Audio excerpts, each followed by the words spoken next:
تجري أحداث رواية اللص والكلاب في مدينة الإسكندرية، وهي بالنسبة لمصر كما سان بطرسبورغ بالنسبة لروسيا. ويظهر نجيب محفوظ مدى تأثير المجتمع على تكوين الشخصيات، حتى أن المرء يكاد يتعاطف مع بطل اللص والكلاب في محاولته للانتقام ممن يعتبرهم خونة وكلابا.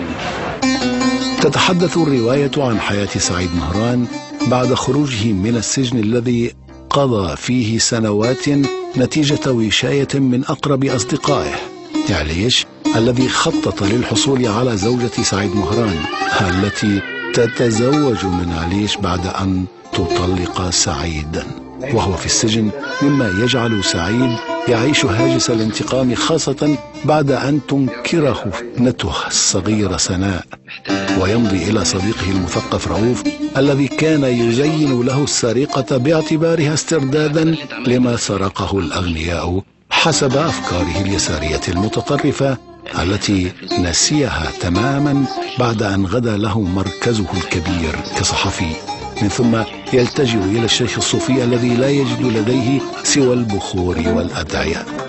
تفشل محاولته قتل عليش، ويقتل بريئا لا علاقة له بمأساة سعيد الذي يقرر الانتقام هذه المرة من رؤوف بعد أن طرده الأخير إثر نصب فخ له أثناء دخوله بيته للسرقة. ناهيك عن كتابة المقالات التي تركز على أن سعيدا هو القاتل، ويفشل من جديد في محاولة الانتقام من رؤوف فيقتل حارس قصره في هذه المرحلة التي خانته فيها زوجته نبوية وتنكرت له ابنته الصغيرة وباعه أقرب أصدقائه. تقف المومس نور إلى جانبه بحب صادق وتضحية مطلقة، ويختبئ في منزلها قرب المقبرة إلى أن ينكشف أمره ويحاول المقاومة والهرب دون جدوى، فيستسلم يائسا مقهورا. ويرى معظم الباحثين أن هناك تقاربا في بعض خيوط هذه الرواية مع بعض أجواء رواية الجريمة والعقاب لدوستويفسكي، سواء من حيث المرحلة التاريخية حيث جاءت الجريمة والعقاب بعد إلغاء قانون القنانة وانتشار الأطروحات الاشتراكية، واللص والكلاب بعد الإطاحة بالملكية وإعلان النهج الاشتراكي وضرورة إعادة توزيع الثروات بشكل عادل، وأن كلا البطلين راسكولنيكوف وسعيد مثقفان يسعيان كل منهما لا للسرقة بحد ذاتها بل لإعادة توزيع الثروة بشكل عادل وفق منطقهما. وسونيا طاهرة القلب اضطرت لبيع جسدها، كذلك هي نور في اللص والكلاب.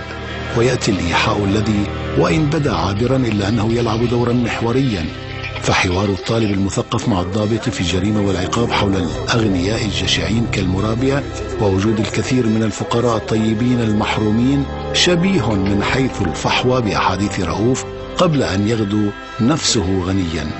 وتلمح الرواية إلى أن الظروف القاهرة هي التي دفعت سعيد إلى السرقة والانتقام، كذلك دفعت راسكولنيكوف إلى الجريمة. هذا ناهيك عن بعض التفاصيل الصغيرة والمحورية بآن معا في الروايتين، فراسكولنيكوف لم يشأ قتل شقيقة المرابية لكنه فعل اضطرارا، وسعيد مهران لم يشأ قتل عامل الخردوات الفقير أو حارس قصر رؤوف عنوان لكنه أخطأ التصويب، مما يضفي مسحة من القدرية والعبثية على العملين.